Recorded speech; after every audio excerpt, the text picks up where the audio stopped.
I'm Roberto Baldwin, and this is Tomorrow Today's Sustainable Mobility Brief.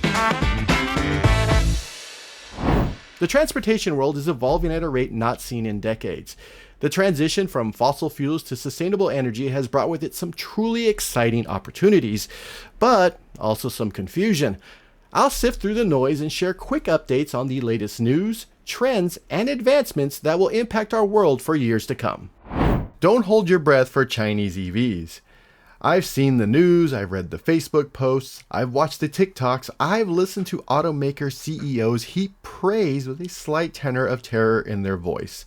The BYD Seagull is an electric vehicle available in China for under $10,000, and any company that builds and sells electric vehicles should be scared. Cheap Chinese EVs are coming and every automaker is doomed. Well, like most things in the global economy and in the world of EVs, it's not as simple as that. First, let's talk about the Chinese EV market. It's huge, and by many accounts, it's about 10 years ahead of what we're currently doing here in the United States. For example, the 2023 share of new car purchases in China that were electric was 25%.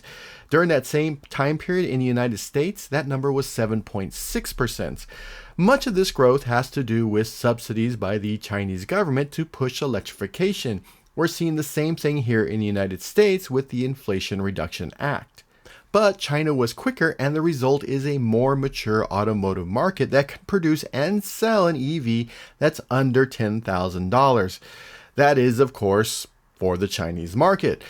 Things get a bit more complicated when you try to take a vehicle from BYD and bring it to the United States. The biggest obstacle to making a sub $10,000 vehicle available in the US is homologation. Homologation is the process of certifying that a vehicle meets the regulations and standards to be safely operated on the road. Every country or region has certain rules that dictate what's legally allowed to be sold and driven. Now, that is not to say that a Chinese vehicle is inherently more dangerous than, say, a US vehicle.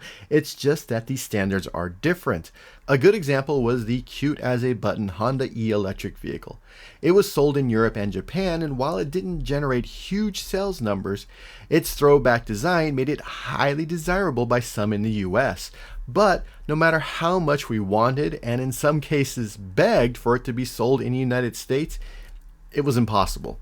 I was told by Honda that because it was not intended for the US market, it would not have met the country's technical and legal requirements to be sold here, at least not without a huge redesign to take the US market into account. So you throw in homologation and suddenly the $10,000 EV is going to be far more expensive. Then there's the politics of a vehicle being from China. Both political parties are concerned about products from China landing in the US for various reasons. It's even a huge part of the Inflation Reduction Act. EVs with battery and battery components from China don't qualify for the incentives that bring the prices of those vehicles down by up to $7,500. The reason? China is listed as a foreign entity of concern along with Iran, North Korea, and Russia.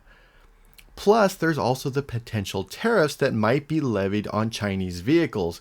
Now, how that plays out is still up in the air.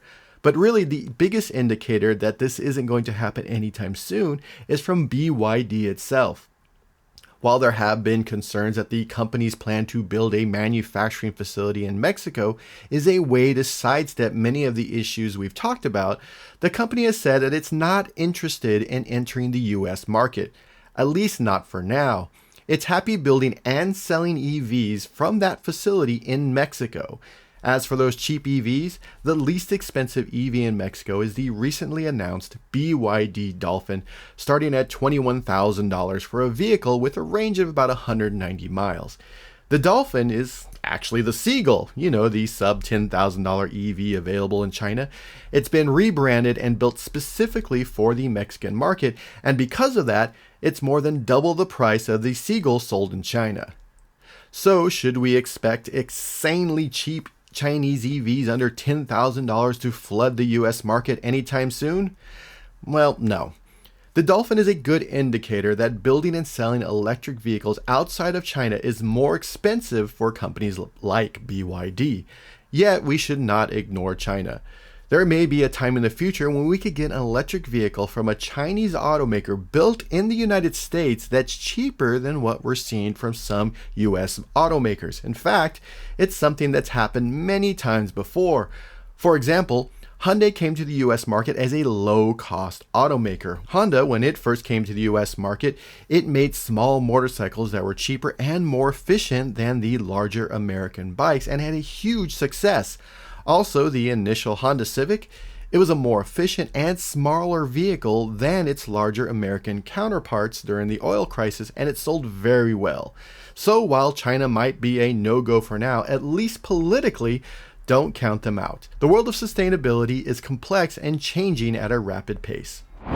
For more information about the evolution of sustainability, head on over to sustainablecareers.sae.org. There you can read all about the battery manufacturing facilities being built in the US over the next few years and what it means for job seekers. Be sure to subscribe and listen every week on your favorite podcast platform. SAE International makes no representations as to the accuracy of the information presented in this podcast. The information and opinions are for general information only. SAE International does not endorse, approve, recommend, or certify any information, product, process, service, or organization presented or mentioned in this podcast.